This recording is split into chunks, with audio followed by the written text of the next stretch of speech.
Bien, allez, on propose de commencer à l'heure ce conseil municipal, le dernier de l'année civile 2022. De façon très classique par l'appel. Donc, Éléonore, s'il te plaît.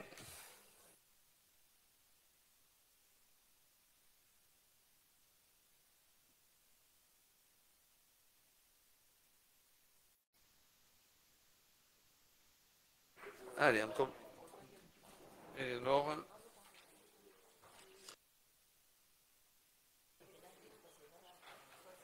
Marie-Josée Allen, absente, a donné pouvoir à Bruno Maury. Éléonore Barthes, présente. Pierre Bertorello. Philippe Bory, absent, a donné pouvoir à Maurice Combe. Carlos Bicot. Pascal Bousquet, retardé. Jean-Luc Chabozy. Maurice Combe. Philippe Coste. Claudine Dallery, absente, a donné pouvoir à Elisa Jouffreau. Sandra Dulus, absente, a donné pouvoir à Fabienne Joyeux. Joël Dolic. Christelle Durand. Florent Éveillard, absent, a donné pouvoir à Elisabeth Michaud. Hervé Fournet-Fayas, retardé. Sandrine Fuster, absente, a donné pouvoir à Philippe Coste. Marina Garcia. Laurent Guerre, absent, a donné pouvoir à Carlos Bicot. Elisa Jouffreau. Fabienne Joyeux. Bruno Maury. Elisabeth Michaud. Philippe Plantade. Romuald Alphonse. Présent. Didier Robert. Présent. Alain Roux. Arnaud Sigu. Retardé, je suppose. Ouais. Véronique Vidalenc. Valérie Hued. Bien, merci. Alors, désignation d'un secrétaire de séance qui se porte candidat ou candidate. Allez, Monsieur Coste, allez, secrétaire de séance. Nous avons fait l'appel, donc nous passons au procès-verbaux avec la séance du 3 octobre 2022 avec quelques annotations. Monsieur Combe nous a transmis Monsieur Bory, pour lesquelles moi je n'ai pas d'objection, donc je donne une suite favorable à tout ce qui a pu être indiqué. Il y en a 6 au total. Voilà, pour moi, c'est des choses qui sont tout à fait possibles de rajouter ou tout au moins parfois de modifier. Donc je le passe aux voix. Est-ce que vous votez ce procès verbal en tenant compte des annotations qui sont ici présentes? Pas d'objection, pas de vote contre. Bien, écoutez, il est adopté. Oui, Monsieur Combe. Dites, parce qu'on a un peu de retard sur certaines modifications là.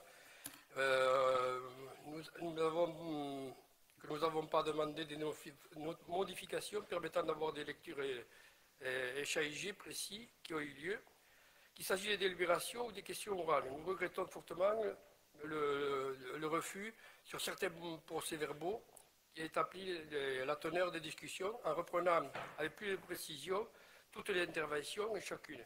Donc ça, c'est ce qu'on a déjà vu. Bon, là, vous avez tenu, il n'y a aucun problème.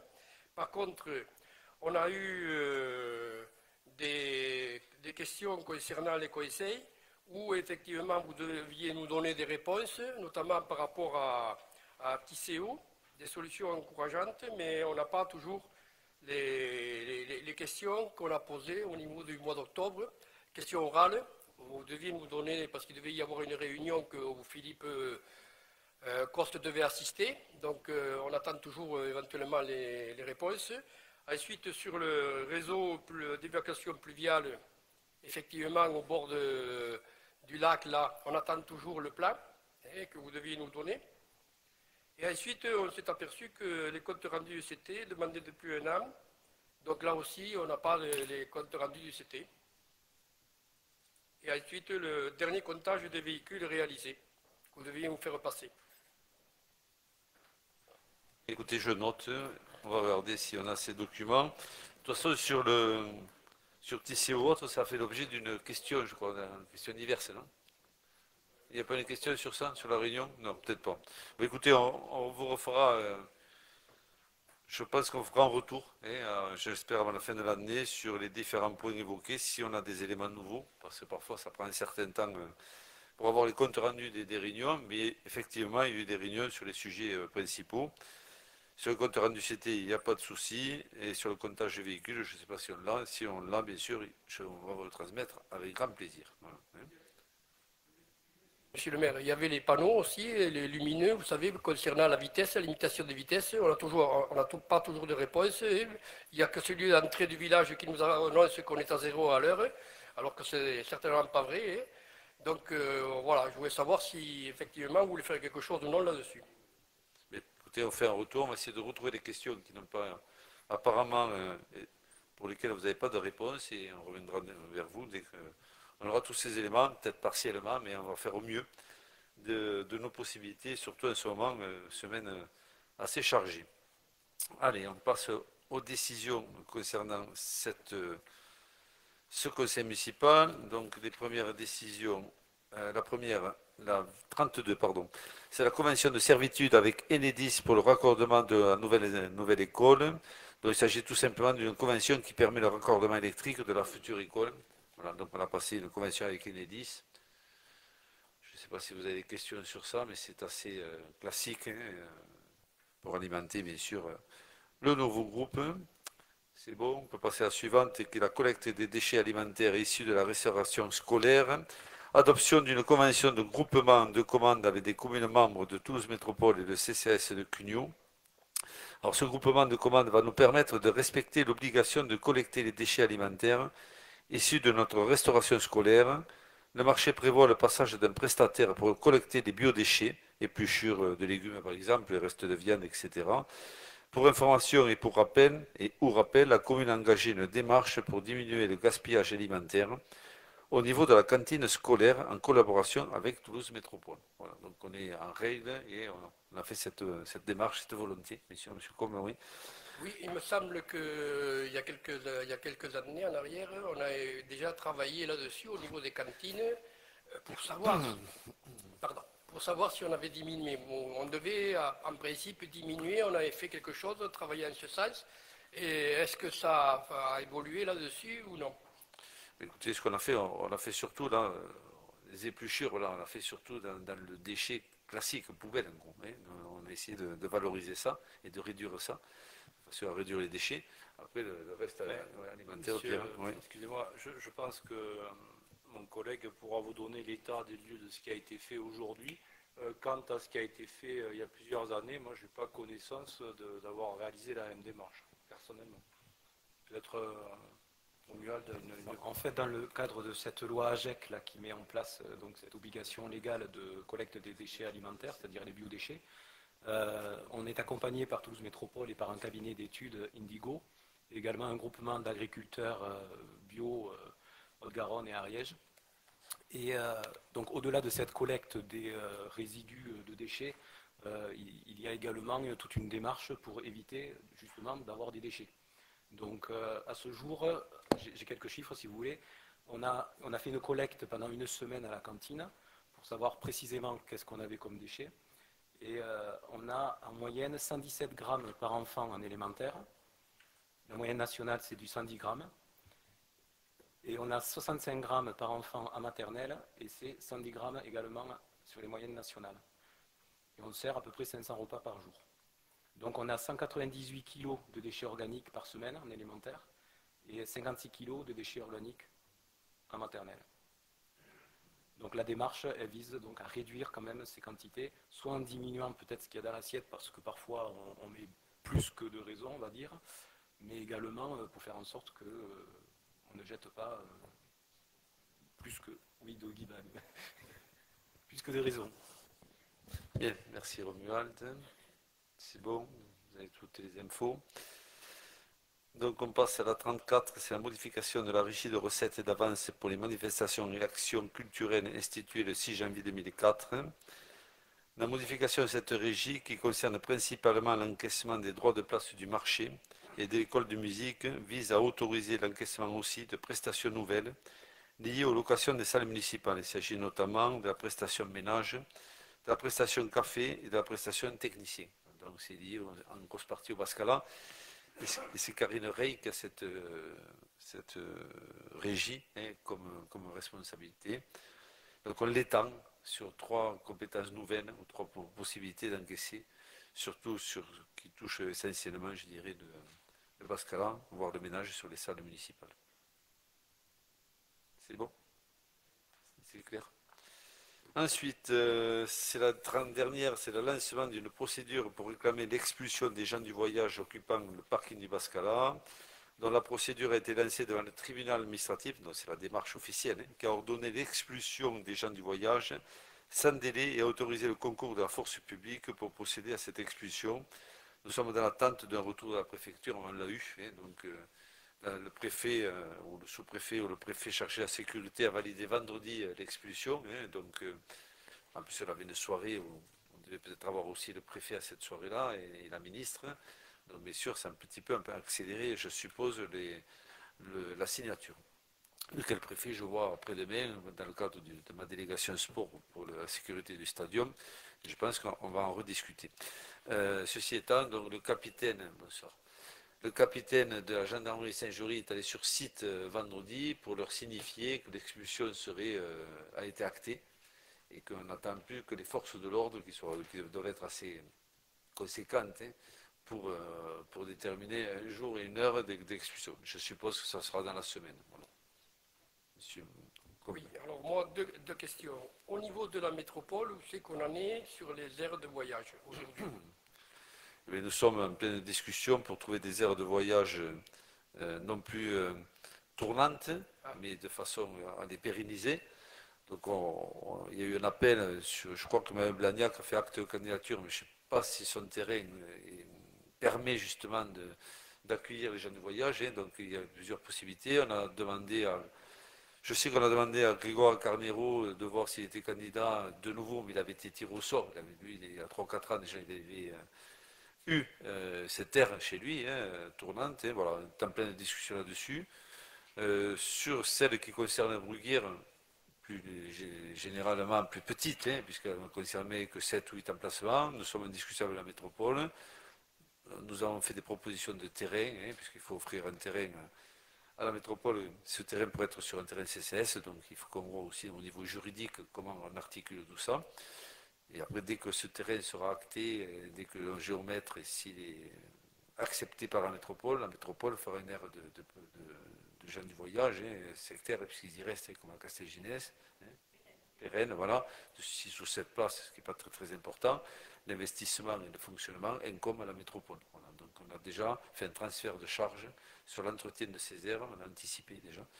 Donc maintenant, il faut qu'on se mette d'accord sur un terrain et que nous, sur cette table aussi, on puisse en discuter. Voilà, pour l'instant, on est à ce stade-là. Et sur les aires de grand passage, 2 ou 3 fois par an, c'est en pleine discussion actuellement au niveau de la métropole. On n'a pas forcément encore décidé de l'endroit. Alors, je sais qu'à la commission, avec Didier Robert, on avait discuté dernièrement par rapport au portail qui n'avait pas été sécurisé. Est-ce qu'on ne peut pas changer éventuellement avec l'autre portail où il y a le portique? Parce qu'effectivement, si on changeait l'ouverture du portail, il y en a un qui a le portique et qui sert pratiquement à rien. Ça serait quand même dommage qu'on ne fasse pas comme ça, qu'on change l'ouverture du portail. Alors je comprends que ça pose un petit peu d'être souci par rapport à ceux qui viennent porter du matériel ou autre au Bascala, mais on aurait pu changer éventuellement et mettre ce portique en place et changer l'ouverture du portail éventuellement. De toute façon, oui, dès qu'ils seront partis, vous pensez bien d'une part qu'on va les accompagner pour qu'ils ne prennent pas notre site de Bruguière, et d'autre part, voilà, on va sécuriser, Didier, les services techniques, enfin, on va sécuriser le site de façon à éviter qu'ils ne reviennent chez nous, parce que c'était quand même un endroit très agréable, ils étaient très bien, et ça nous a coûté quand même 2500 €. Et voilà, donc on a 500 € d'audience et 2000 € de frais. Donc 2500 €, voilà, c'est une somme, et je souhaiterais que ça soit vraiment exceptionnel. Voilà. Donc Didier et il faut d'autres dire à la métropole de partager. Mais parlez toujours à la métropole. Là, c'est le conseil municipal de la ville de Bruguière, monsieur. Voilà. Donc, on va bien sûr faire en sorte, mais vous savez, c'est compliqué parce qu'ils sont outillés et ils ont des engins, ils sont mieux outillés que nos employés municipaux. Je veux dire, voilà. Donc, ils ont ce qu'il faut. Donc, il faut vraiment qu'on soit fin et efficace là-dessus. Je peux vous dire que moi qui ai en charge des bases de loisirs, Dieu sait si on fait des efforts sur Sesquières et la Ramée, ce qui n'empêche pas qu'ils reviennent régulièrement, tous les ans, mais plusieurs fois par an, sur des endroits voilà, qui sont ciblés pour eux. Bon, on va faire en sorte d'être efficace, n'est-ce pas Didier? C'est bon sur les gens, sur cette délibération. Je vous propose maintenant de passer aux délibérations et au conseil municipal. Et M. Berthelot va vous présenter la délibération 60 et la mise à jour du régime indemnitaire de la filière police municipale applicable à partir du 1er janvier 2023, sachant bien sûr que le CT a mis un avis favorable concernant cette délibération. Merci, monsieur le maire. Donc, je ne sais pas si je vais vous lire tout un délit, mais je peux. Donc, vu le Code général de la fonction publique, vu le décret numéro 97-702 du 31 mai 1997 relatif au régime indemnitaire des fonctionnaires du cadre d'emploi des agents de police municipale et du cadre d'emploi des gardes champêtres, vu le décret numéro 2000-45 du 20 janvier 2000, donc relatif au régime indemnitaire des fonctionnaires du cadre d'emploi des chefs de service de police municipale, vu le décret numéro 2006-1397 du 17 novembre 2006, modifiant le régime indemnitaire des fonctionnaires des cadres d'emploi de garde champêtre, agents de police municipale, de chefs de service de police municipale et créant le régime indemnitaire des fonctionnaires du cadre d'emploi de directeur de police municipale. Donc, vu la délibération du conseil municipal en date du 5 décembre 2003 relatif au régime indemnitaire spécifique de la police, vu l'avis du comité technique de la commune en date donc, du 30 novembre 2022, donc, considérant qu'en raison de la spécificité des fonctions exercées et de l'absence de corps assurant des missions équivalentes dans la fonction publique d'État, le régime indemnitaire des agents relevant des cadres d'emploi de la filière police municipale a fait l'objet d'une construction juridique autonome, donc qui résulte de l'article 68 de la loi du 16 décembre 1996 et par dérogation à l'article 88 de la loi 84-53 du 26 janvier 1984 modifiée. Donc considérant que, faute de corps de référence correspondant dans la fonction publique de l'État, les cadres d'emploi de la filière police municipale sont exclus du RIFSET. Donc, je rappelle le RIFSET, régime indemnitaire tenant compte des fonctions et suggestions de l'expertise et de l'engagement professionnel, qui est devenu pour l'ensemble des autres cadres d'emploi, des autres filières de la fonction publique territoriale, l'outil de référence donc en matière de régime indemnitaire. Considérant la nécessité de disposer d'un dispositif de régime indemnitaire équitable, cohérent et établi sur des critères de cotation identiques pour tous les agents de la collectivité, mais avec des primes différentes. Donc, considérant la nécessité de faciliter le recrutement d'agents de la filière police municipale et d'identifier la part du risque, notamment en termes de présence sur la voie publique et de port d'armes, le régime indemnitaire de ces cadres d'emploi est composé de deux parts mensuelles. D'une part, donc, l'indemnité spéciale mensuelle de fonction, ISF, pas l'impôt sur les grosses fortunes. Voilà. Pourcentage donc, du TBI, l'indemnité d'administration et de technicité qui s'appelle l'IAT. Donc en ce qui concerne l'indemnité spéciale mensuelle de fonction, donc les bénéficiaires de l'ISF sont les agents titulaires et stagiaires des cadres d'emploi de chefs de service de police municipale, d'agents de police qui exercent des fonctions de police municipale. Donc vous avez un tableau qui correspond au grade ouvrant droit à l'ISF avec un taux maximum individuel. Donc ça c'est le maximum qui peut être donné au niveau du traitement mensuel brut soumis à retenue pour pension. Donc pour les catégories B et puis vous avez pour les catégories C, donc respectivement maximum 30%, 22%, 20%. Ensuite, donc l'IAT. Donc, le fonctionnement de l'IAT dépend essentiellement de deux plafonds et de deux modalités d'attribution. Donc, vous avez par la suite les modes de calcul. Donc, le taux maximal d'attribution individuelle doit être inférieur ou égal au maximum réglementaire établi à 8. D'autre part, il appartient à la collectivité de fixer un crédit global d'attribution d'IAT qui est calculé en multipliant le montant de référence applicable à chaque cadre d'emploi par un coefficient compris entre 0 et 8, et par l'effectif bien sûr de ce grade. Le montant de référence annuel est indexé sur la valeur du point d'indice de la fonction publique. L'attribution individuelle tient compte des fonctions exercées, notamment des responsabilités, des contraintes, des conditions spécifiques de travail, mais également de la technicité, de l'expertise, de l'expérience ou qualification nécessaires à l'exercice de la fonction. Il est modulé pour tenir compte de la manière de servir de l'agent dans l'exercice de ses fonctions au travers de l'entretien professionnel.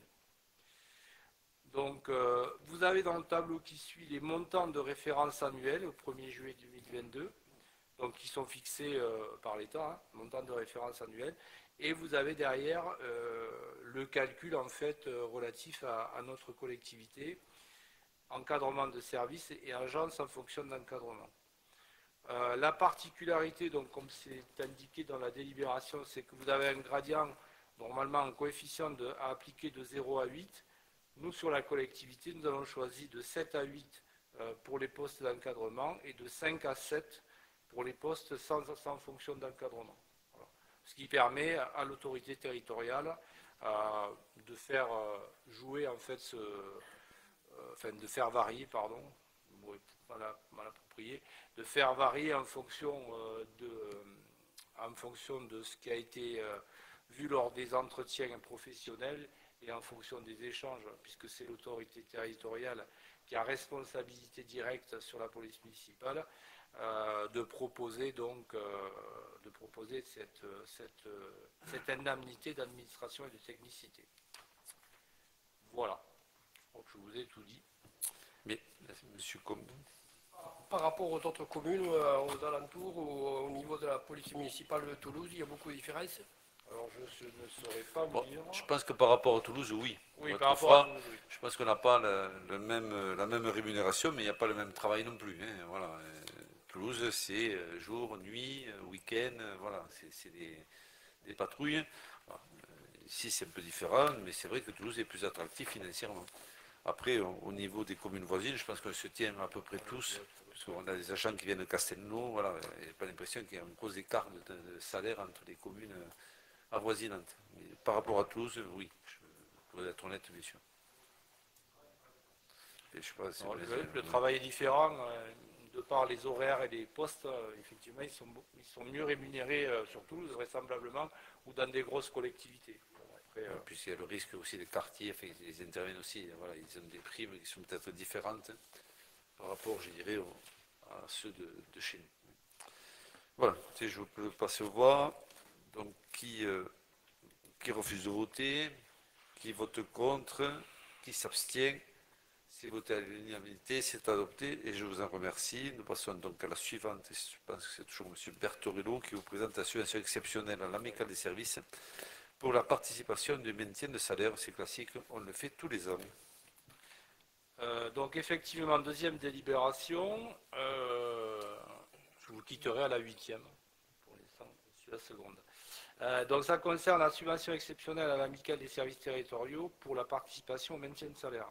Donc globalement, vu le Code général des collectivités territoriales et notamment les articles L 2311-7 et 2321-2, alinéa 4 bis, donc considérant que la loi numéro 2017-209 du 19 février 2007 relative à la fonction publique territoriale impose aux collectivités locales d'offrir à leurs agents des prestations sociales, considérant toutefois qu'afin de respecter le principe de libre administration des collectivités locales, le législateur a laissé le soin à chaque collectivité territoriale de déterminer le montant qu'elle entend consacrer à l'action sociale, ainsi que ses modalités de mise en œuvre. Il est rappelé à l'Assemblée municipale que pour ce faire, la commune a décidé d'adhérer pour chacun de ses agents donc au Comité national d'action sociale, le CNAS, organisme pluraliste et paritaire, dont les instances dirigeantes sont composées pour la moitié d'élus et de représentants des principaux syndicats de la fonction publique territoriale, qui proposent à un niveau national une gamme de prestations d'action sociale au profit des fonctionnaires territoriaux. Outre cette adhésion, la commune verse également à l'association du personnel communal une subvention exceptionnelle afin de participer au financement de l'assurance maintien de salaire des agents communaux. Donc pour l'année 2022, l'amicale des services territoriaux de Breguière sollicite une subvention de 8 137,77 € pour l'assurance maintien de salaire. Cela concerne donc 70 agents. Donc je pense qu'on a déjà délibéré l'assurance maintien de salaire, elle est en place depuis maintenant plusieurs années. Donc du coup, on redélibère afin que les agents puissent continuer à bénéficier de cette prestation. Il y a un certain nombre d'agents qui ont été par exemple en longue maladie et aujourd'hui qui ont pu avoir, notamment un qui est rentré récemment, là, qui était absent pour des raisons médicales assez lourdes. Bon, il a pu être accompagné sur l'assurance maintien de salaire. Alors très honnêtement, la collectivité gère finalement tout ce qui est négociation et comparaison de ce type d'assurance, et ensuite donc on reverse à l'amicale qui prend contact et gère le contrat définitivement. Voilà. Bien, je ne pense pas que ça soulève trop de questions. Si ce n'est pas le cas, si c'est le cas, non. Donc on le passe aux voix. Donc qui refuse de voter ou qui vote contre? Est-ce qu'il y a des abstentions? Pas d'abstention, c'est voté à l'unanimité, c'est adopté. On passe à la délib suivante, c'est une DM numéro 1. Oui, effectivement, donc vous savez que ça avait été évoqué lors du vote du budget, compte tenu de l'actualité de l'époque et des fluctuations que nous avions sur la préparation budgétaire. On s'attendait à avoir un certain nombre de décisions modificatives. Bon, là, on n'en a qu'une, mais donc il y a eu matière à recaler un peu le budget par rapport à certains éléments que vous avez dans la délib, que vous avez dû certainement lire. Donc, je vais peut-être faire un peu plus court. Donc, pour l'exercice budgétaire 2022, il convient donc de procéder à des virements de crédit afin de régler les dépenses suivantes. Donc, vous avez dans la délibération le détail que je vais vous lire, et vous avez un tableau qui résume, enfin pas qui résume, mais qui est le reflet en fait de la partie décision modificative. Donc en fonctionnement, donc sur le chapitre 68, donc dotation aux provisions, donc le trésorier a présenté une liste de restes à recouvrer dont le retard est de plus de 2 ans. On verra tout à l'heure, on va délibérer pour ça. Hein. Il convient donc de constituer, pour payer, il faut provisionner, donc provisionner une provision pour dépréciation de créances et d'abonder le chapitre 68, donc de 2205 €. On reviendra dans le détail sur la délibération. Pour le chapitre 12, donc en matière de dépenses de personnel, donc suite aux diverses décisions gouvernementales de revalorisation des rémunérations des agents publics, donc effectivement il y a une forte augmentation qui est à constater sur ce chapitre. Donc vous avez l'impact qui a été donné. Donc il y a un impact de 20 000 € pour la revalorisation des grilles indiciaires des auxiliaires de puéricultrices territoriales et de tous les agents de catégorie C. C'est la première chose. Il y a un impact de 130 000 € suite à la revalorisation de 3% du SMIC. Ça concerne 70% des agents. Une enveloppe de 51 000 € est également à rajouter pour compenser les absences constatées en cette fin d'année. Il y a tous les retours Covid, il y a quand même pas mal d'absences dans les services. Tout ça est compensé aussi par l'assurance que nous avons. Sur le chapitre 66, donc intérêt, le premier déblocage de l'emprunt de 2 millions d'euros, donc pour le groupe scolaire, le nouveau groupe, qui engendre des intérêts courus non échus, dont des CNE de 3 500 € et des frais de dossier. Donc ces dépenses, elles sont équilibrées par un prélèvement sur le chapitre 22, dépenses imprévues, donc pour un montant de 2 205 €. Un prélèvement sur le chapitre 23, donc virement à la section d'investissement, pour un montant total de 197 000 €. Vous pourrez le retrouver dans le tableau qui suit. Voilà, pas de commentaires majeurs, je pense, sur le sujet. Toutes les communes, tous les syndicats, même à la métropole, je suppose, vont délibérer sur parfois des DM relatives à l'augmentation de la masse salariale.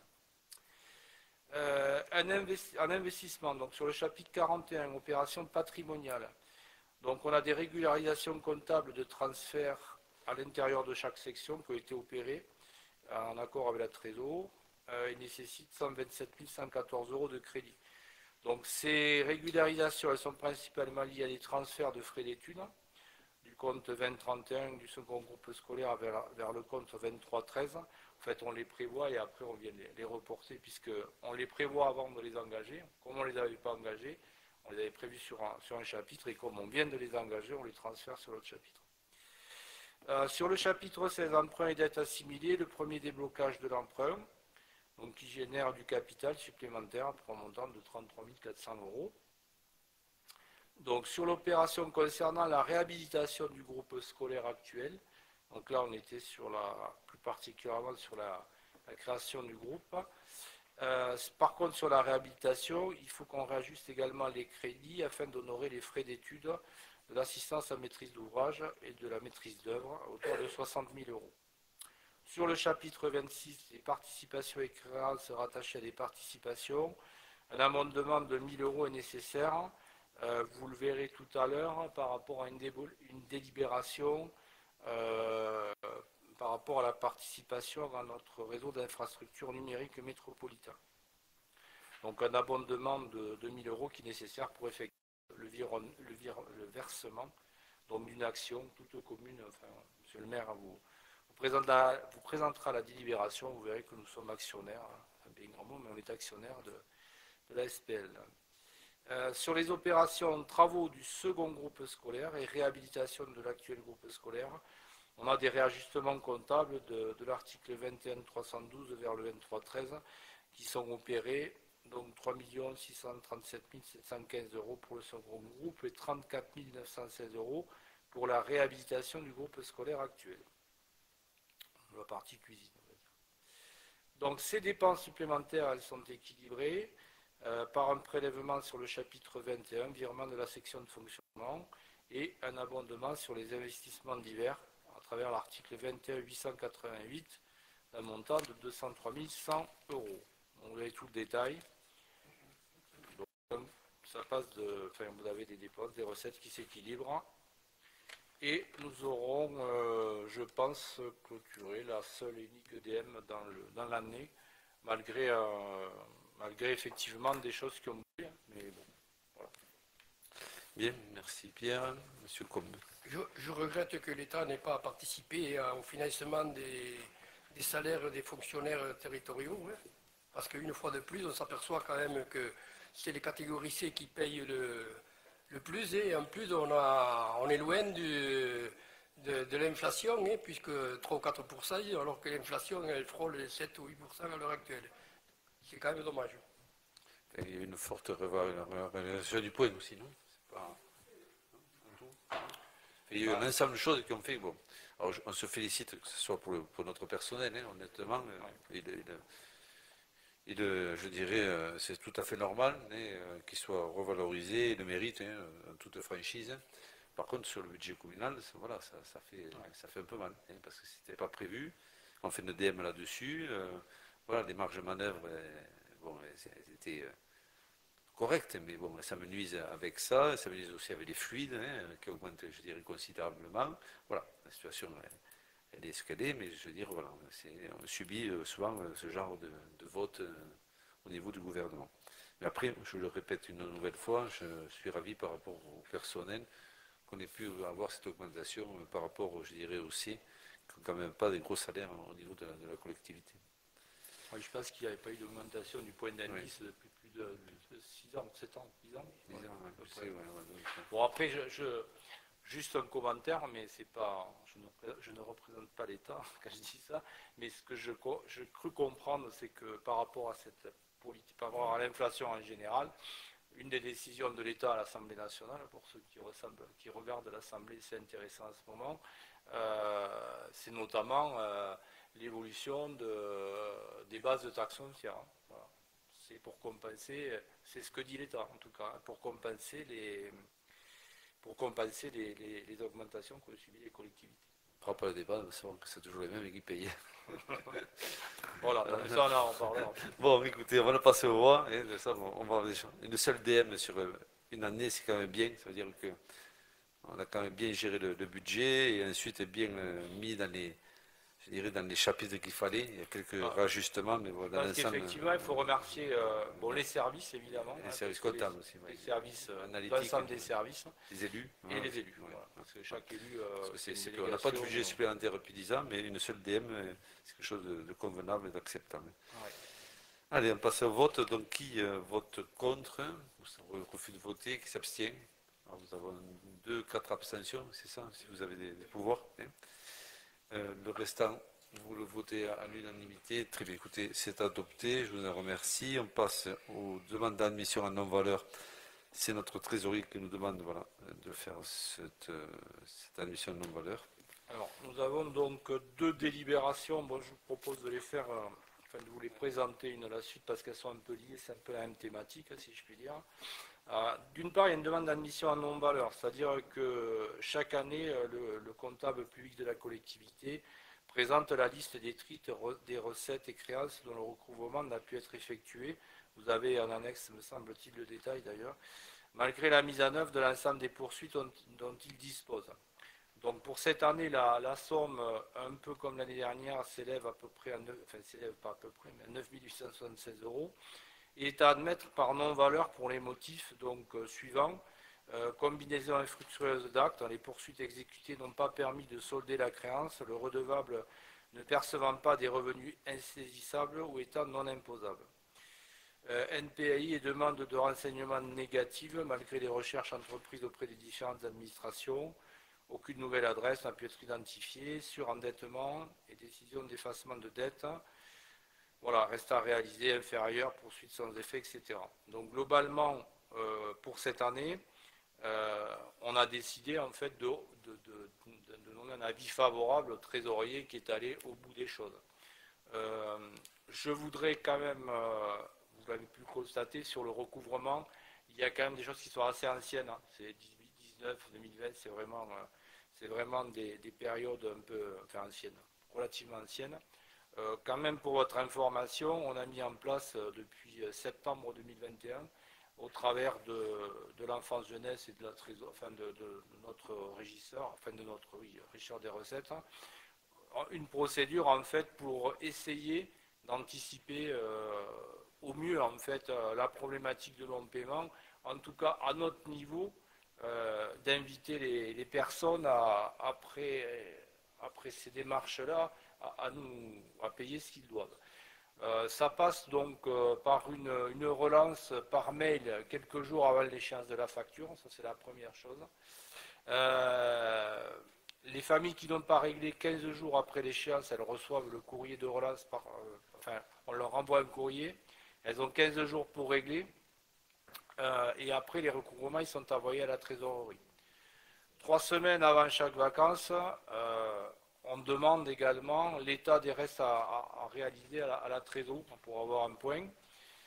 On envoie un mail aux familles pour lesquelles il y a un courriel officiel en fait qui concerne les impayés, dans laquelle il est stipulé qu'ils ont une semaine pour régulariser la situation, sinon leurs enfants ne seront pas accueillis, ce qu'on ne fait pas d'ailleurs. On n'est pas, voilà, on est quand même humain. Et on favorise l'accueil. Tout ça sur les services périscolaires et extrascolaires. Il y a souvent un point qui est fait avec Karine Rey-Martinez sur la liste des familles qui figurent sur l'état des restes. Voilà. Donc en fait, on suit ça quand même de près. Bon, après voilà, je pense que on connaît la situation économique. Il peut y avoir des problématiques de cet ordre-là. Monsieur Combe. Oui, vous dites que c'est pareil que l'année dernière, il me semble que c'est un peu plus, non? Alors je ne suis pas allé rechercher la délib de l'année dernière, on devait être à 8 000 €. Après, c'est le trésorier qui nous envoie une liste. Oui, oui. Non, mais il m'a semblé que c'était aux alentours de 6 000, 7 000 € l'année dernière. Ouais, C'est tout pour ça que... Oui, c'est possible. C'est pour ça. Mais je pense que Par ce qu'on contre, évite, excusez-moi, ce qu'on évite, il y a très peu de, vous le voyez, de grosses sommes. Oui, oui. Ce sont des petites sommes. Avant, il y a quelques années, on avait des sommes colossales qui étaient, ça se cumulait, chose qu'on ne fait plus. Donc il y a une surveillance même accrue maintenant pour essayer de... Là, c'est des sommes 10, 15 euros, parfois 30, c'est pas des sommes, on était arrivé à 1000 euros parfois. Donc on n'a plus ces sommes-là. Voilà, Je vois que sur la feuille que vous nous avez donnée, là, il y a 2 sociétés qui doivent... Il n'y a pas nécessairement que des problématiques qui sont liées quand même, oui, il faudrait le préciser, c'est pas que c'est tout recouvrement, il peut y avoir des gens qui ne vous payent pas dans d'autres sujets. C'est pas que la cantine ou les services extra. il peut y avoir un TLPE, voilà, des enseignes. Oui, parce que je vois deux sociétés dont sur un TLPE, sur des enseignes. Donne une 3000, c'est pour ça que quand même, c'est voilà. Ouais. C'est sûr que ça va être un TLPE, c'est-à-dire la taxe sur les enseignes.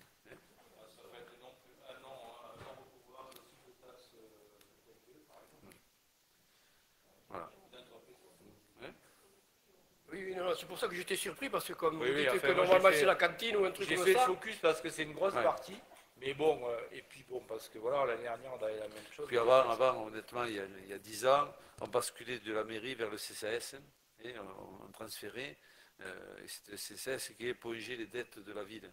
Comme les budgets sont maintenant les mêmes, puisque nous faisons un transfert de la ville vers le CCAS parce que voilà, on doit équilibrer la section du CCAS, donc ce mécanisme n'a plus raison d'être. C'est pour ça qu'on ne le fait plus. Voilà.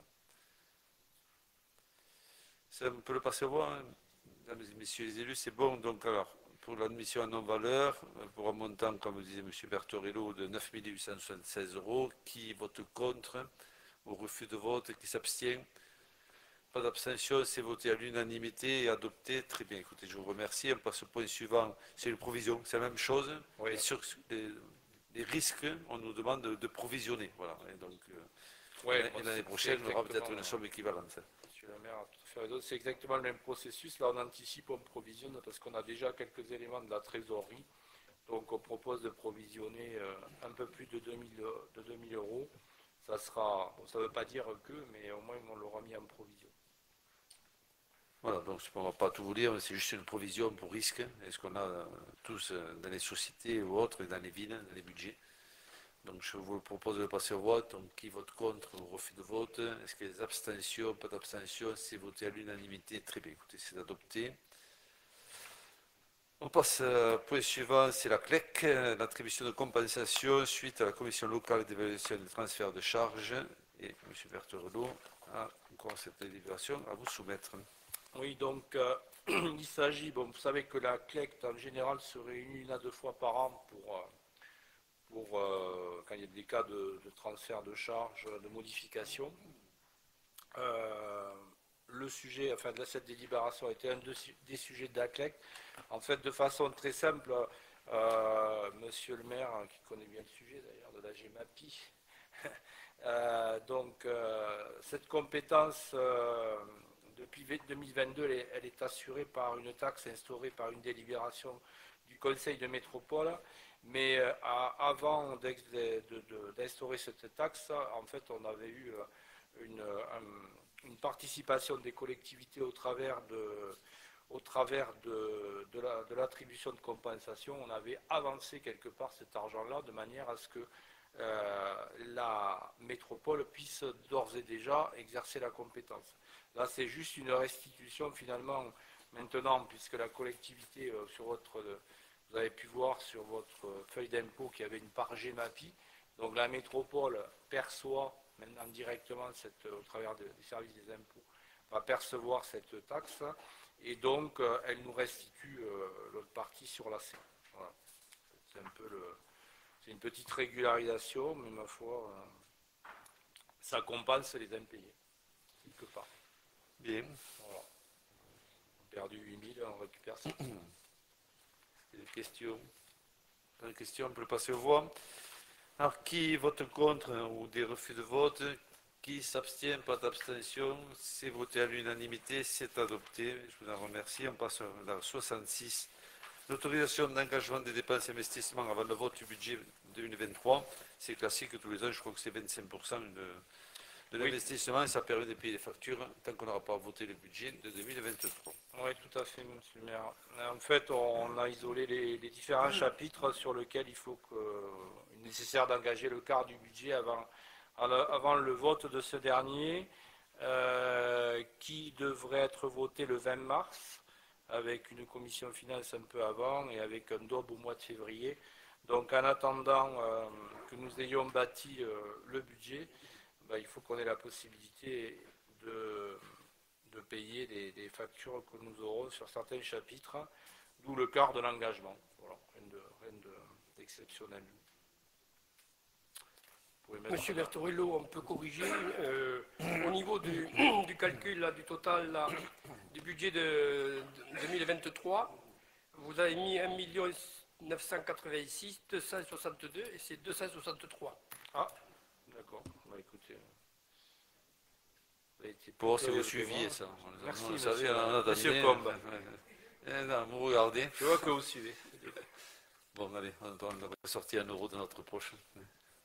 Bien, allez, sur le 23 corrigé, on peut le passer au vote. Qui vote contre ou qui refuse de voter? Pas d'abstention, 4 abstentions, pardon. Le reste de la majorité le vote, c'est adopté. Et on passe à la suivante qui me concerne. C'est l'entrée au capital de la société publique locale, ce que disait M. Bertolo tout à l'heure, des réseaux d'infrastructures numériques et approbation des statuts. Donc, vu la délibération, les articles L1524-31 du Code général des collectivités territoriales, vu le projet de statut de la société publique locale réseau d'infrastructures numériques, afin de dynamiser son tissu économique, Toulouse Métropole a créé en 2003 un premier réseau de fibres optiques de 170 km. En 2013, une nouvelle impulsion a été donnée avec une extension de 250 km. Au-delà d'enjeux économiques, de raccordement de toutes les AC entre elles, le nouveau réseau anticipe la cohérence numérique métropolitaine en maillant également toutes les mairies. Le 4 avril 2013, Toulouse Métropole et la ville de Toulouse ont constitué une société publique locale dénommée SPL RIN, dont l'objet est l'établissement et l'exploitation des infrastructures de communication électronique ainsi que le développement et l'exploitation de services numériques pour le compte exclusif de ces collectivités actionnaires. Toulouse Métropole et la mairie de Toulouse sont actionnaires respectivement à 90% et 10% de cette société. Par contrat d'affermage conclu le 4 juin 2013, Toulouse Métropole a délégué à la SPL l'exploitation et la commercialisation de son réseau d'infrastructures numériques pour 10 ans, à compter du 1er septembre 2013. Ce contrat a été conclu sans publicité, ni mise en concurrence préalable en vertu de la relation de quasi-régie existante entre la CPL et ses actionnaires. Afin de permettre une évolution de modalité de la gestion, le Conseil de métropole a, par délibération du 20 octobre 2022, résilié de manière anticipée au 31 décembre 2022 le contrat d'affermage, conclu le 4 juin 2013 avec la SPL pour l'exploitation de ce réseau d'initiative publique.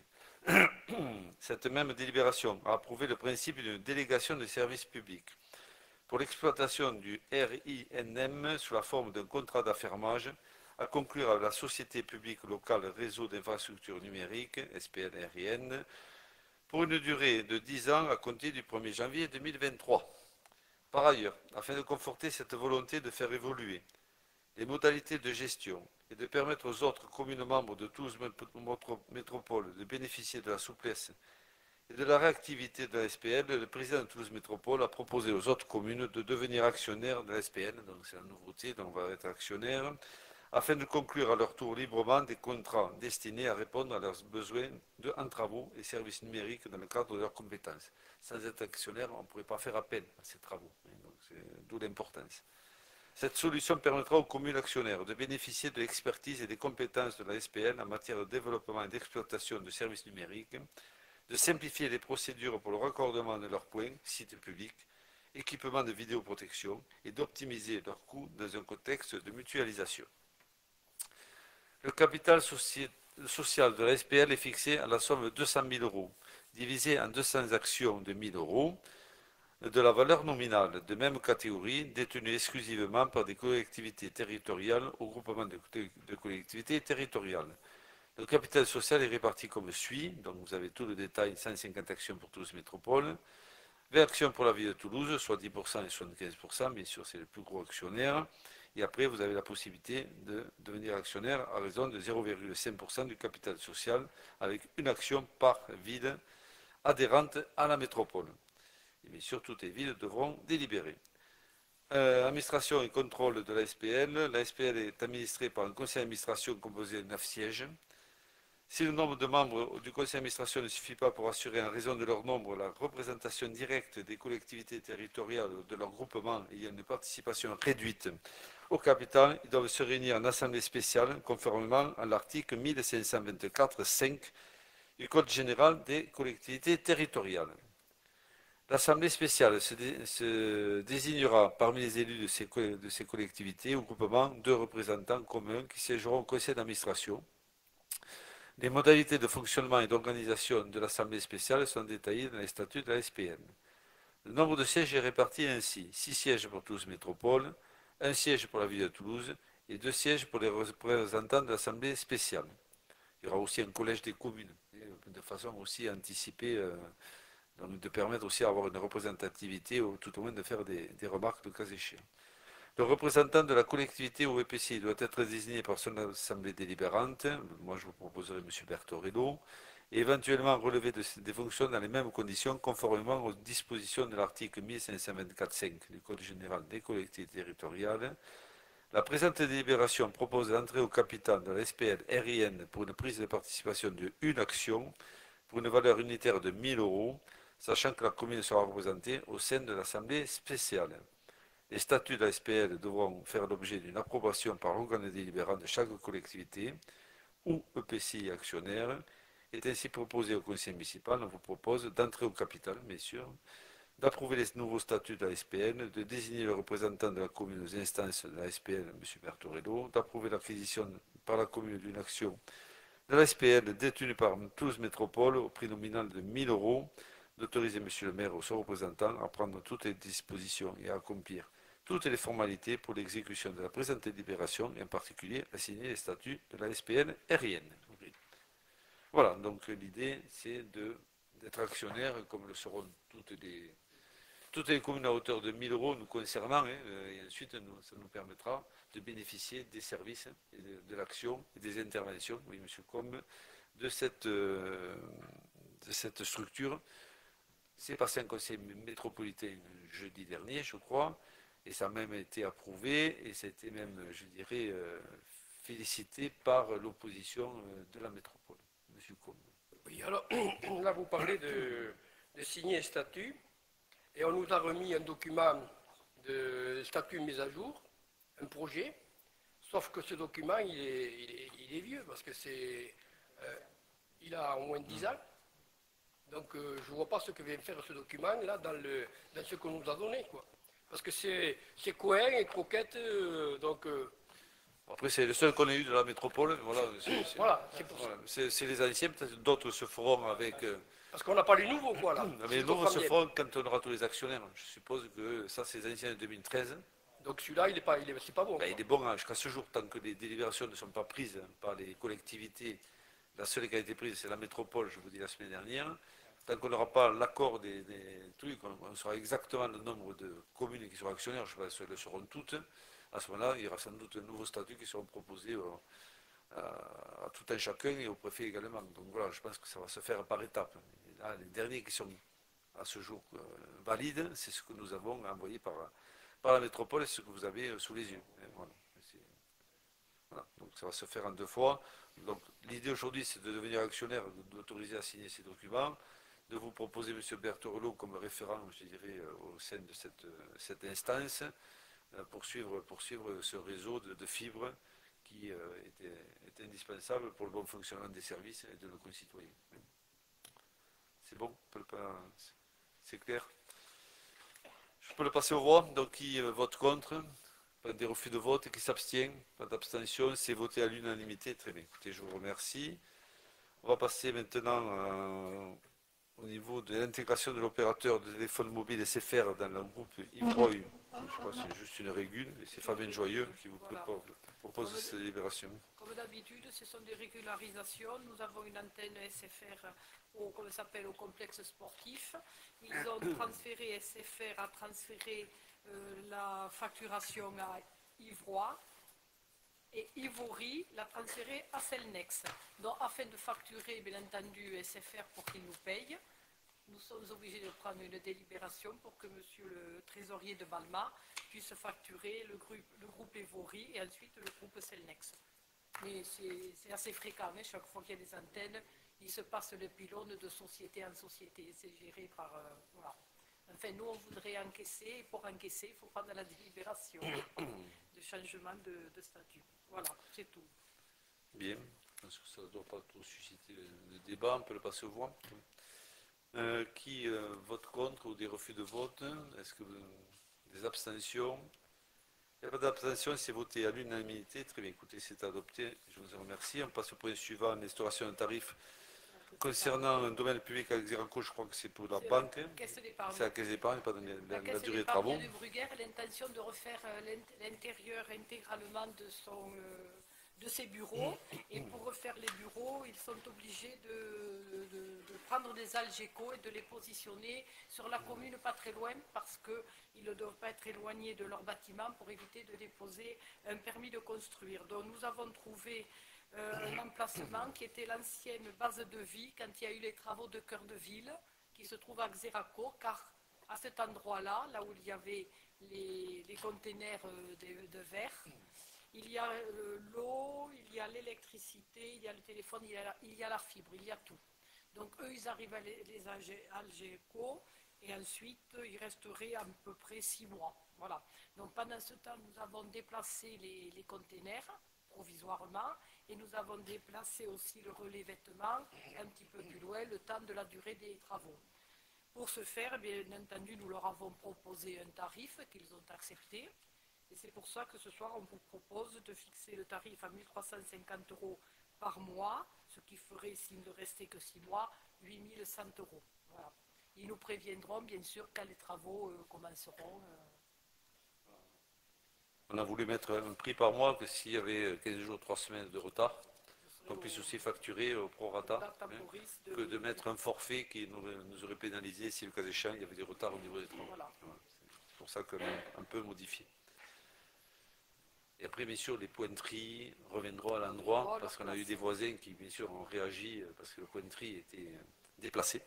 Mais il est que de façon provisoire, il est sur l'espace vert. Voilà. Donc, il reviendra, je pense, après à l'endroit qui était le sien avant les travaux. Voilà. Donc, si vous avez des gens, vous pouvez les rassurer. Hein. On a été déjà les rassurer, pour dire que c'était temporaire. Ouais. Et si ça ne se faisait pas, eh bien, ça reviendrait à sa place. Après, c'est juste, juste le point de tri bouteille qui pose problème. Voilà. Puis c'est plus confortable où c'était précédemment. Plus accessible. Même pour nous. Bien. Pas d'objection, on peut le passer au voix, pas de questions, pardon. Alors, qui vote contre? Est-ce qu'il y a des refus de vote? Est-ce qu'il y a des abstentions? Pas d'abstention. Écoutez, c'est voté à l'unanimité. Et je vous en remercie. Nous passons au point suivant, qui Marie-Joaden va vous présenter la création, qui n'est pas là, de nouveaux tarifs pour le Vascala. Donc, peut-être Bruno, s'il te plaît. Il y a les trois pommes avant. Il y a les 3 pommes avant.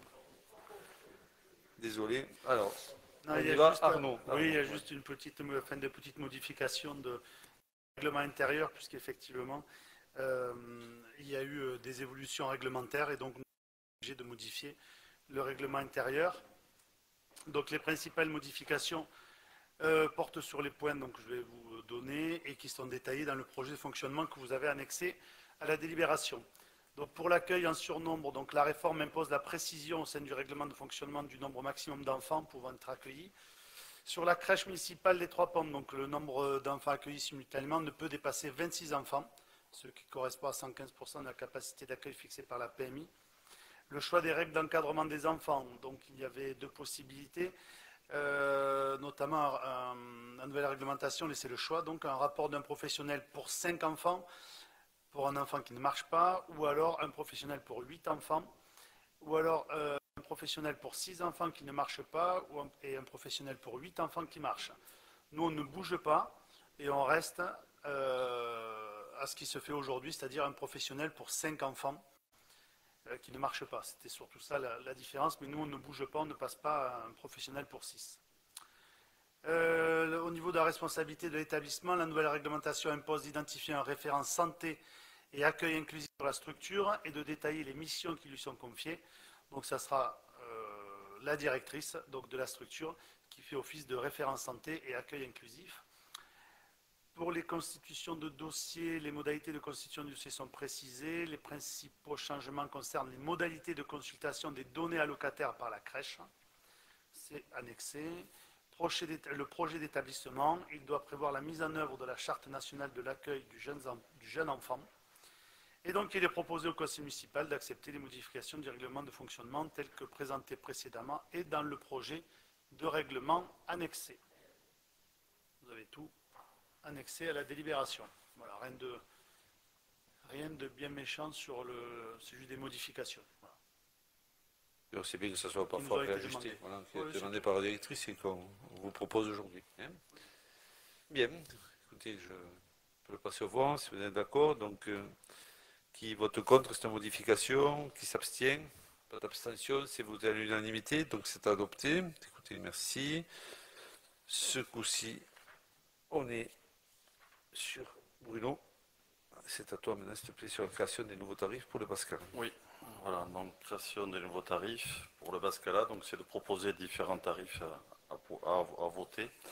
Vu le Code général des collectivités territoriales, vu la délibération du Conseil municipal en date du 3 octobre portant mise à jour de certains tarifs municipaux, vu l'avis de la Commission culture en date du 23 novembre 2022, considérant le besoin de certaines entreprises louant le Bascala ou l'espace Nougaro ou l'auditorium, de faire appel à des prestations de restauration sur place et la volonté d'avoir une facture unique, toutes prestations confondues.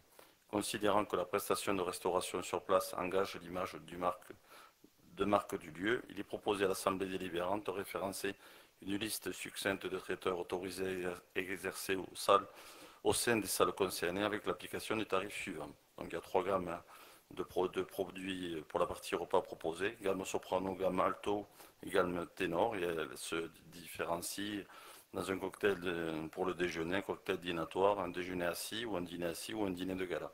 Donc c'est une manière de proposer aux différentes entreprises différents produits quand les entreprises appellent le Bascala pour faire les gammes tarifaires afin de les proposer un petit peu en amont. Voilà.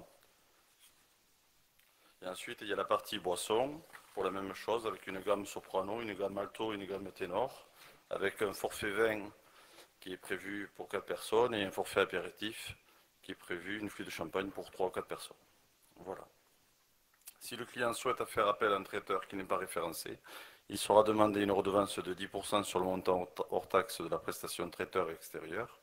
Il est proposé au conseil municipal d'accepter le référencement de la liste de traiteurs autorisés à exercer au sein du Bascala et de créer les tarifs tels que présentés précédemment, de créer une redevance de 10% sur le montant hors taxe pour les traiteurs non référencés, sachant que ça se passe comme ça dans des autres salles de location sur la région toulousaine. Voilà ce qui est proposé. Merci Bruno.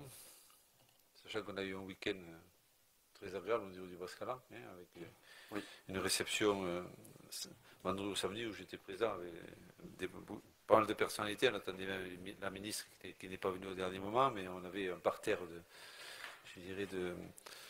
de personnes, toutes les chambres consulaires, le député, voilà, on avait vraiment beaucoup de beau monde, et toutes les sociétés, Airbus, ATR, tout le monde était présent, donc ça valorise quand même la salle.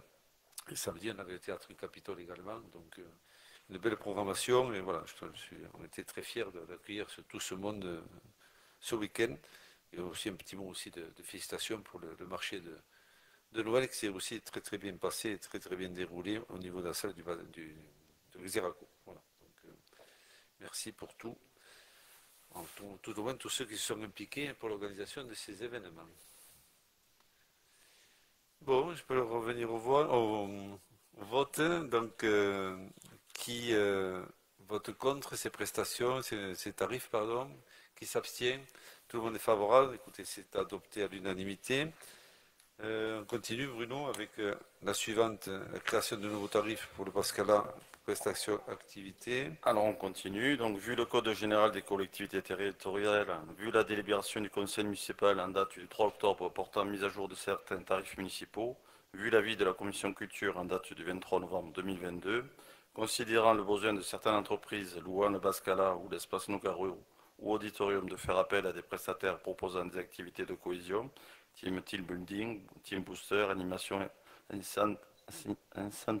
incentive, et la volonté d'avoir une facture unique, toutes prestations confondues, considérant la volonté de développer et renforcer l'attractivité du Bascala, il est proposé au conseil municipal de créer une nouvelle prestation permettant de proposer ce type d'activité aux clients intéressés. Compte tenu de la diversité des activités possibles et de leurs coûts différents, il est proposé la création d'une fourchette de prix comprise entre 20 € hors taxe et 180 € hors taxe. Le tarif sera ensuite fixé par décision du maire.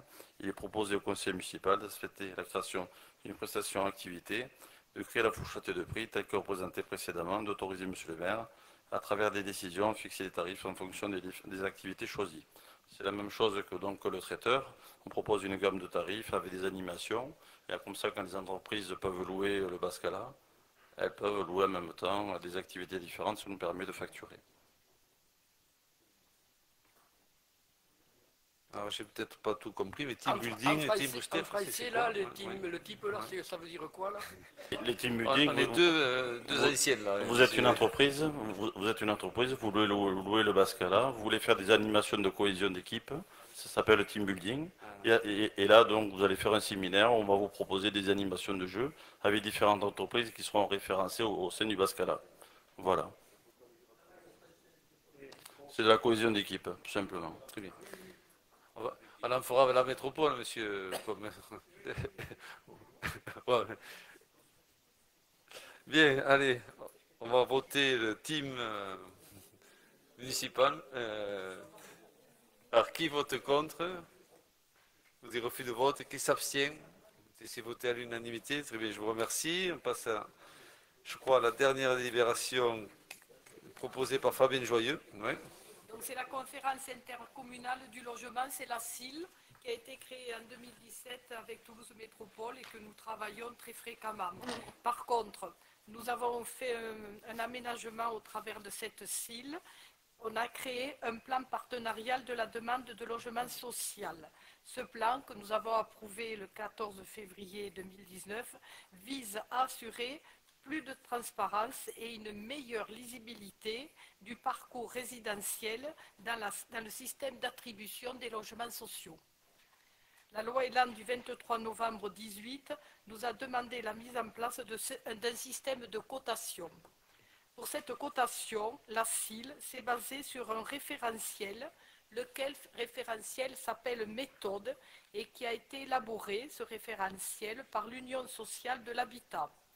On a fait une expérimentation avant de lancer bien sûr le référentiel où a été associé 4 communes ainsi que l'Union bien entendu sociale de l'habitat, Action Logement, c'est le 1% pour nous, les services de l'État ainsi que le conseil départemental.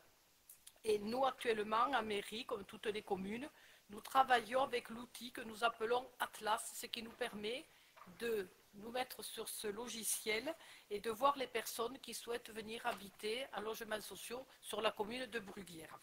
Voilà. Cette expérimentation a permis de s'assurer que le système garantit la mixité sociale et les équilibres de peuplement. Nous avons d'abord fixé des objectifs pour pouvoir créer ce nouveau plan.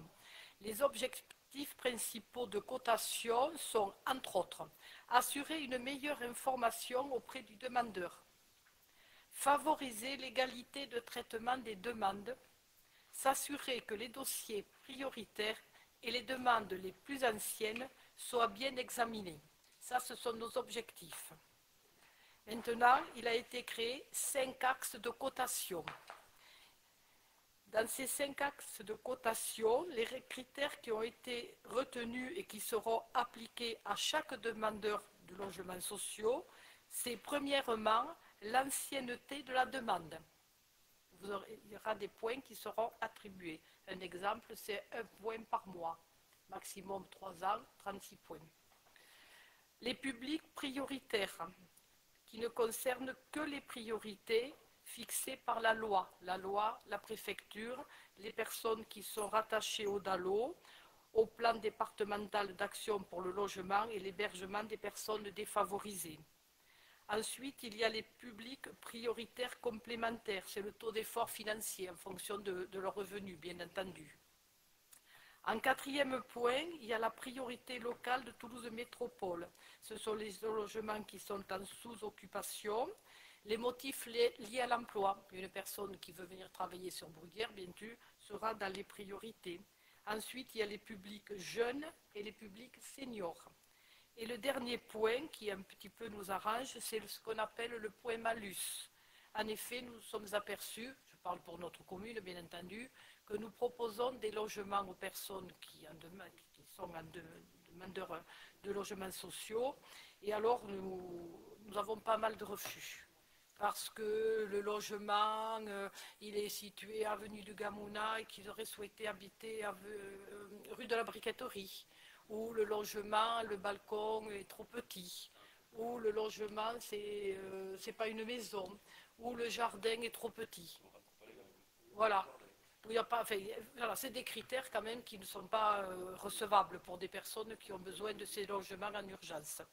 Donc là, par contre, il y a un critère malus, c'est-à-dire qu'ils peuvent avoir des points qui vont les favoriser pour le logement, mais s'ils ont eu des refus, ces refus seront inscrits et nous les verrons paraître sur nos écrans. Voilà. Et donc, ils ne seront pas, sont pas prioritaires, on en fera passer d'autres à la place. Et voilà. C'est pour ça que on vous présente cette délibération aujourd'hui, pour qu'on puisse attribuer ces critères ces critères de choix pour que les personnes puissent être logées en priorité, au moins les plus défavorisées. Mais nous sommes contents qu'il y ait le critère malus. Il n'y a pas eu une délibération au Conseil métropolitain concernant ça? Si. Ça a déjà été voté? Oui, mais chaque commune, nous faisons partie aussi donc, de la commission intercommunale de logement. Et nous sommes rattachés aussi au logiciel Atlas. Donc chaque commune, les 37 communes, doivent prendre la délibération. Et ça nous facilitera avec la directrice du CCS. Ça va nous donner beaucoup de travail, mais aussi ça nous permettra d'y voir un petit peu plus clair dans toutes les demandes qui nous sont faites. Bien. Est-ce qu'il y a des questions? S'il n'y a pas de questions, je passe au vote. Donc qui vote contre? Refus de vote. Qui s'abstient? Refus de vote? Oui. 4. 4 refus de vote. Des abstentions? Pas d'abstention. C'est voté. C'est adopté. Nous allons maintenant passer aux questions diverses, notamment celles proposées par l'opposition. Alors, nous avons la collecte des déchets verts. Le 20 octobre dernier, le Conseil métropolitain a adopté de nouvelles modalités concernant les usagers, concernant notamment la collecte des déchets verts. Je vais faire assez vite. La collecte ne se fera plus par chaque semaine. Les mesures proposées sont les suivantes: prêt de broyeurs, mise à disposition payante de bennes de collecte sur point fixe et services en collecte porte à porte en barre roulant tous les 15 jours, contre participation financière. Pour les habitants de notre commune, le changement sera important en passant d'un service public payé par l'usager au travers de la TOM à un service de collecte des déchets verts à la demande moyennant finances supplémentaires à cet impôt. Comme d'habitude, les conseillers municipaux n'ont pas été associés à la réflexion préalable à cette délibération du conseil métropolitain.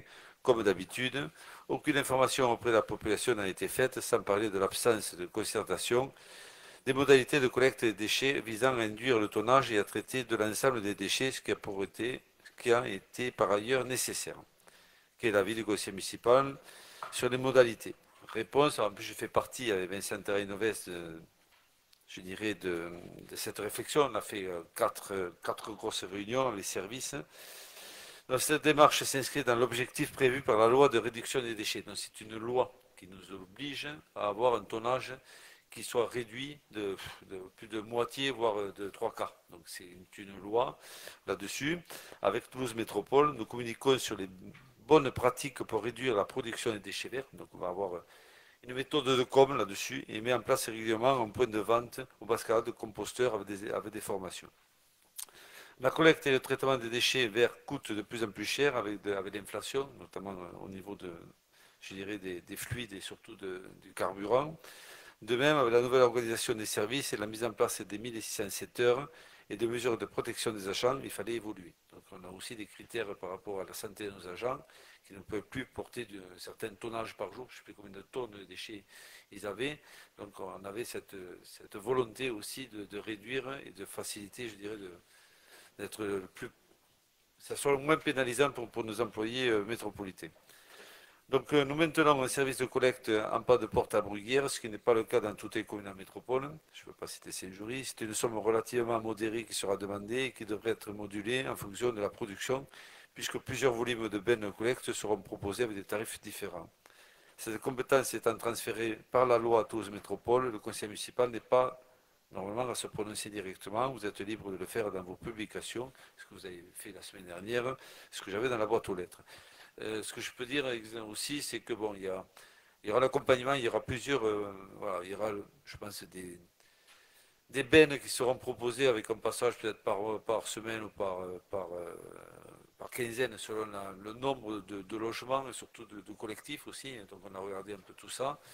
Il y a aussi, ça sera aux alentours de 10 euros par mois, c'est ce qu'on a évoqué, mais c'est pas encore, ça n'a pas été encore voté, donc c'est juste des pistes que je vous donne. Hein. Il y a aussi cette volonté de faire des endroits appropriés dans chaque ville qui le souhaite. Donc vous pourrez amener vos déchets dans un endroit surveillé sur 1000-1500 mètres carrés, repartir avec, je dirais, du volume, du compost. Hein. Donc ça aussi, ça a été étudié. Il y a le prêt de broyeur qui sera aussi gratuit là-dessus. Il y aura des aides sur les tonneuses machines. Hein. Quand vous acheterez une tonneuse, il y aura une aide aussi financière de la métropole. Voilà, il y aura plein d'accompagnements qui ne sont pas encore tout à fait bien définis, mais qui sont un groupe de travail évoqué avec la métropole et les groupes de travail, sachant que dans les groupes de travail, je représente la majorité avec Vincent, et il y a une personne par groupe politique. Donc il y a un consensus pour l'instant qui a été trouvé assez large, et ça a été présenté en repas des maires. Donc voilà, c'est tout à fait transparent et les gens comprennent bien qu'on ne peut plus collecter autant de tonnage. On a même l'hiver, on ramasse encore des déchets, les gens les tonnent pratiquement toute l'année. Donc on a de plus en plus de parterres. En plus avec la Covid, on a eu énormément de tonnage parce que les gens ils avaient le temps, mais des branchages, donc des jardins parfaits. Et là, au niveau métropolitain, on ne peut plus suivre. Et au niveau de la loi, on était vraiment on est hors norme par rapport aux collectes qu'on peut faire. Voilà. Donc tout ça, c'est étudié, je dirais, en concertation avec tout le monde, et c'est tout à fait transparent, mais on va trouver un système qui permette bien sûr de trouver un consensus le plus large possible. Monsieur Combe. Moi surtout, vous voyez, parce que quand on parle au niveau national, il n'y a pas un effort de fait, puisque on vient d'annoncer par exemple que pour les sacs plastiques, normalement, au 1er janvier, il ne devait plus y avoir de sacs plastiques. Aujourd'hui, c'est reporté. Donc ce qui veut dire qu'aujourd'hui, il n'y a pas d'effort national de fait sur les emballages ou autres. On a de plus en plus d'emballages et c'est une catastrophe. Ce n'est pas normal qu'on ait tous ces emballages à l'heure actuelle qu'on n'arrive plus à faire disparaître. Donc là aussi, après moi je me pose la question, hein, si on ne fait pas un effort là-dessus, il faut savoir que automatiquement on verra des dépôts à un moment donné apparaître par-ci par-là. Et là, c'est la crainte que j'ai aussi. Donc c'est pour ça que si c'est pas bien encadré, gare. Ça va l'être, parce qu'il y aura une brigade aussi de 20 personnes, je crois, qui seront voilà, là pour nettoyer le cas échéant tous les endroits où il y aura des dépôts sauvages. Voilà, il y a tout un système qui va se mettre en place, mais pour 24, je ne sais pas avant. Hein, donc on est en train d'y travailler, on fait une réunion tous les 3 mois là-dessus. Voilà, tout le monde participe, tout le monde s'exprime, c'est très vivant. Hein. Et ensuite, vous avez, au Bascala, on a eu 2 collectes avec des bennes, je ne sais plus comment ça s'appelle, éphémères. Hein. On a fait ça a bien marché. Peut-être ça manque un peu de communication, mais ça a bien marché. Voilà, c'est un endroit aussi où vous pouvez déposer, c'est trié. Voilà, certaines associations récupèrent certains matériaux. Voilà. Donc là-dessus, ça va le développer encore plus. Et puis ensuite, il faut respecter la loi. Et moi, à mon sens, il faut respecter le travail aussi des agents métropolitains qui deviennent de plus en plus pénibles. Voilà. Et ça parlait, je dirais, de rentabilité au niveau des frais qui sont ceux de transport avec les camions ou autres. Sachant que les camions, bien sûr, doivent être différents entre les camions bennes ordures ménagères et les camions déchets. Donc on a aussi cette contrainte de ne plus collecter avec les mêmes camions. Donc on a aussi, bon, ça c'est plus le travail de Vincent Terrainoves, c'est son domaine. M. Berthelot aussi est vice-président de DECO7, mais on est très soucieux de la réglementation et on s'y prépare. Voilà. On passe au point suivant. On va les maintenir les 6, ne vous inquiétez pas, mais c'est 4 en fonction des... Non, mais je sais, je ne passe surtout pas d'histoire avant les fêtes de Noël. Allez, le site internet de Toulouse Métropole. Ouais. Depuis quelques jours, le site internet de l'Interco de notre métropole a disparu au profit d'un site unique, Toulouse Mairie Métropole. Sur cette plateforme se trouvent pêle-mêle les actualités de 2 institutions, Ville de Toulouse d'une part et Toulouse Métropole d'autre part. Celles concernant les 36 autres communes de notre Interco n'y figurent pas directement, si ce n'est qu'au même titre que les quartiers de Toulouse. Les maires et les conseillers métropolitains sont alors présentés selon le même format que les élus de quartier. Notre commune est-elle devenue un quartier de la métropole? Point d'interrogation.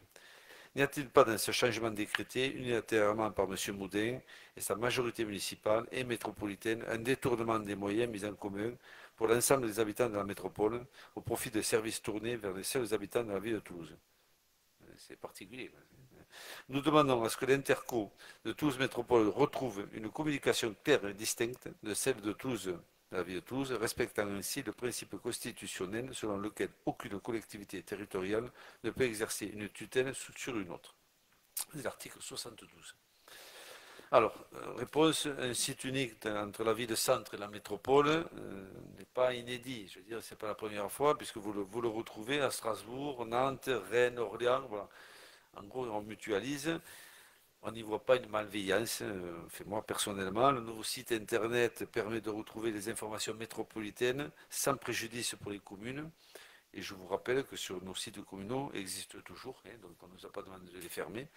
Finalement, le seul qui est disparu, c'est celui de la ville de Toulouse, puisqu'il a été mutualisé avec la métropole. Donc, ceux de Toulouse n'ont qu'un seul site, métropole et ville de Toulouse. Nous, à Bruyères, on a encore le nôtre. Et on peut avoir toutes les informations. Pour moi, ça simplifie, je dirais, l'information et on y va plus directement. Voilà. Donc, c'est un avis tout à fait personnel. Mais pour moi, il n'y a pas de malveillance.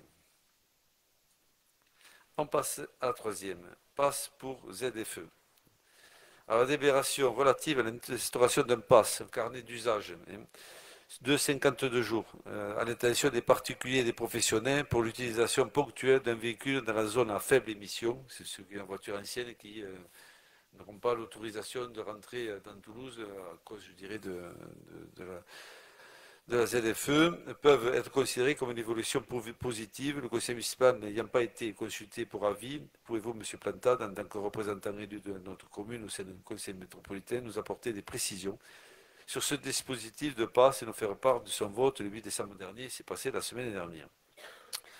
Alors, cette dérogation est issue de la concertation menée par Toulouse Métropole et son vice-président en charge de la transition écologique, François Chollet, pendant ces dernières années. Cette mesure concerne les gens qui roulent peu, n'utilisent la voiture que quelques jours par an et qui auraient été obligés de changer de voiture alors qu'ils sont en difficulté financière. C'est donc une mesure de justice sociale. C'est le fruit d'un dialogue, d'une réflexion sur le plan juridique. Toulouse Métropole ne peut donner de dérogation permanente, mais seulement pour 3 ans. Donc j'ai voté bien sûr pour cette mesure. Donc vous avez un accès de 52 fois dans la ville de Toulouse par an. On a pris ça 52, ça représente le nombre de week-ends.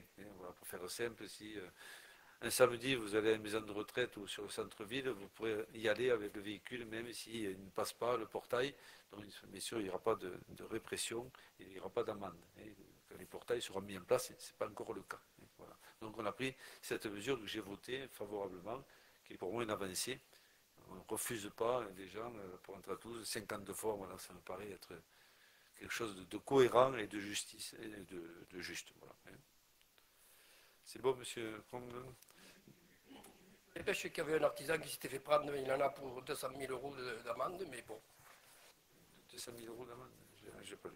Désolé, mais je lis pas la dépêche tous les jours.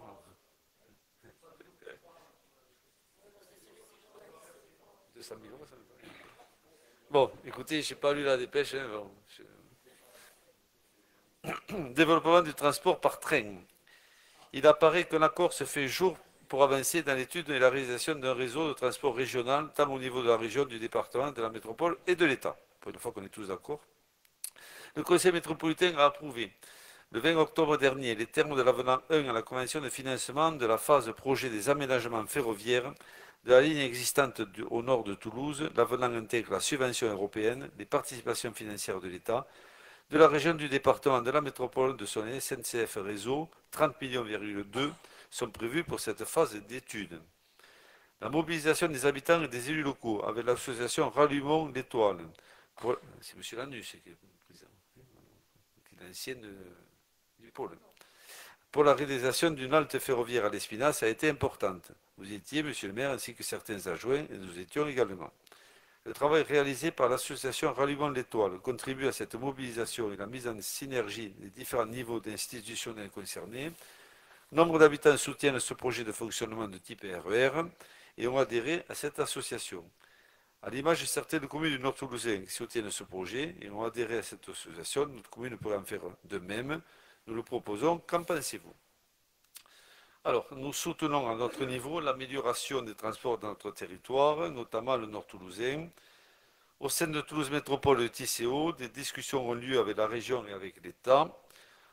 Au-delà des effets d'annonce du président de la République qui reste à financer, il faut discuter sereinement sur ce sujet avec des techniciens et surtout avec la SNCF. Le problème dans le Nord toulousain, c'est la saturation du réseau ferroviaire.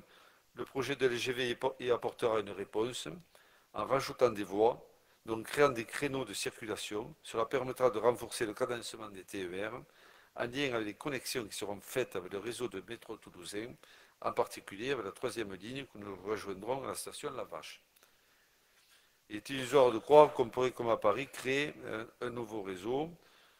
Bon, mais bien sûr, je continuerai, vous le savez, à soutenir les projets pour faciliter les déplacements, notamment dans les communes voisines, comme à l'Espinasse, ce qui me paraît tout à fait, je dirais, cohérent de rouvrir la gare, mais c'est loin d'être acquis. Voilà.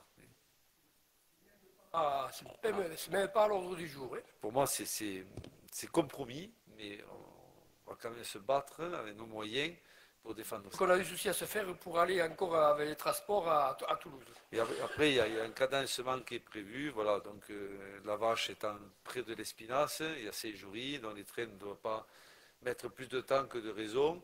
Voilà, vous savez très bien, on ne va pas laisser la parole à Philippe Coste, mais autrement, on va manger les pâtes très tard. Mais je vous promets, voilà, c'est étudié. Par contre, je suis le premier à penser que la gare à l'Espinasse a un sens, parce qu'on est dans le sens de Toulouse, plus que de revenir à Saint-Jury.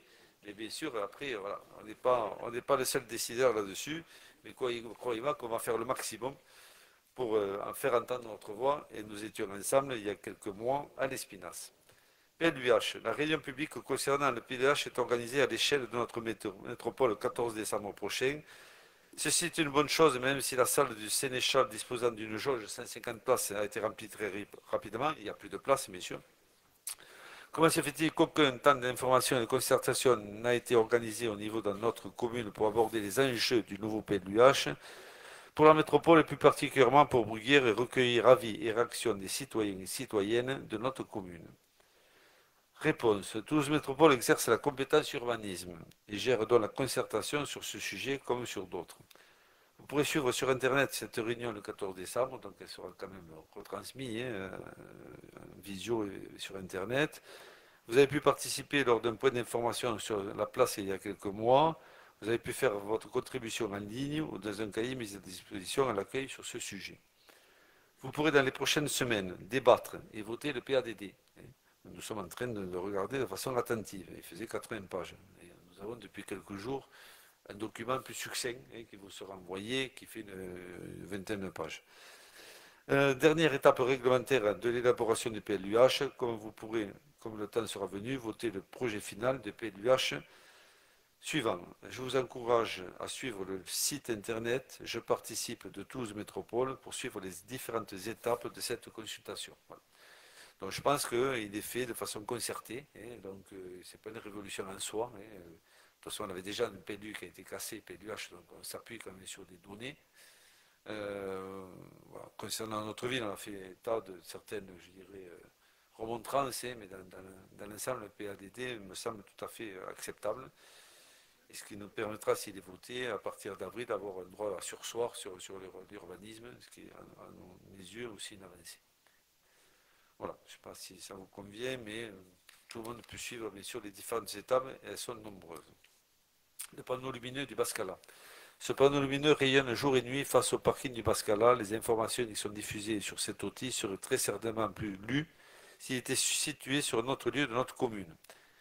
Il n'était pas envisageable de réfléchir à son déplacement dans un endroit beaucoup plus fréquenté, lui conférant une véritable utilité. Alors, ce qu'on peut dire, c'est que nous possédons déjà plusieurs dispositifs d'information dans la ville. Nous avons 10 sucettes et 3 panneaux lumineux, ce qui est déjà pas mal en matière de communication. Celui-ci permet d'informer au-delà des habitués du Bascala tous les Bruguérois, et ils sont nombreux qui fréquentent la base de loisirs. Nous réfléchirons néanmoins pour faire des économies d'énergie à l'éteindre la nuit si le cas échéant c'était possible, si ça n'engendre pas aussi trop de problèmes. Parce que éteindre, après s'il faut le rallumer, ça va coûter une fortune. Je ne vous cache pas qu'on fera peut-être un autre choix. Et ensuite, c'est un panneau qui, à mon sens, a posé souvent des problèmes.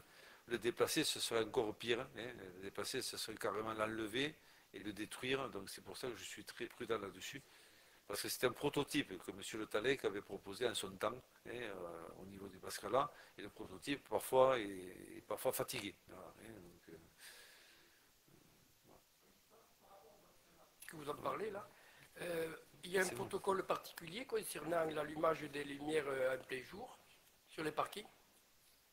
Pas que je sache. Il y a eu des problèmes d'horloge, vous savez, donc on est en train de revoir ça, et certains quartiers parfois étaient éclairés la journée. Si le sont, c'est qu'on fait des études, là ça paraît normal, s'ils ne le sont pas, c'est qu'il y a des horloges qui se dérèglent. Et peut-être M. Le Coste peut dire 2 mots. Mais on n'a pas de SDEG aujourd'hui, on laisse un peu la parole. Merci de m'avoir réveillé. Non, 2 cas. C'est soit les lumières sont allumées parce qu'on a signalé donc, des pannes et quand ils viennent réparer, ils allument le secteur pour pouvoir contrôler si tout fonctionne bien. Soit, comme vous a dit Monsieur le maire, en ce moment nous avons des dysfonctionnements au niveau des pendules. Donc c'est signalé. Moi je suis preneur. Si vous voyez des secteurs de quartier qui sont allumés, il faut le signaler et nous faisons le nécessaire pour que l'entreprise intervienne le plus rapidement possible. Alors c'est dû à quoi? Je ne sais pas si c'est la luminosité qui tarde ou qui vient trop tard ou pas assez tôt. Voilà. Toujours est-il que bon, nous sommes vigilants là-dessus et je suis preneur, je répète, si vous voyez des secteurs qui s'allument, n'hésitez pas à nous appeler pour qu'on puisse prévenir. Oui, Madame Jouffreau. Oui, je peux poser une autre question? Oui, la 7e. Sur le site de Bruguière, il n'y a pas tous les PV. Ils s'arrêtent au 22 mai. Est-ce que vous pourriez les rajouter, s'il vous plaît? Oui, bien sûr. Bon, c'est vrai qu'on a eu des mouvements d'effectifs là, donc Merci. parfois on prend un peu de retard, mais je pense qu'on va rattraper ce retard maintenant qu'on a un effectif complet au niveau de la com. Voilà, mais après il y a beaucoup de choses à faire et c'est vrai qu'il y a des fois, ces PV ne sont pas en ligne comme on souhaiterait qu'ils y soient. Bien, écoutez, Boucher le trou de la briqueterie. Ah, Parce qu'effectivement, j'en ai parlé avec Arnaud là sur les herbes qui dépassaient. Il y avait un trou. Effectivement, vous l'avez bouché. C'est vrai que ce chemin, le bout de la briqueterie là, c'est vraiment à regarder de près parce qu'il y a les bas-côtés qui sont vraiment dangereux. bien, écoutez, c'est noté. Bien, écoutez, je vous remercie. Le conseil municipal est terminé. Je vous souhaite à tous un bon appétit et une bonne soirée.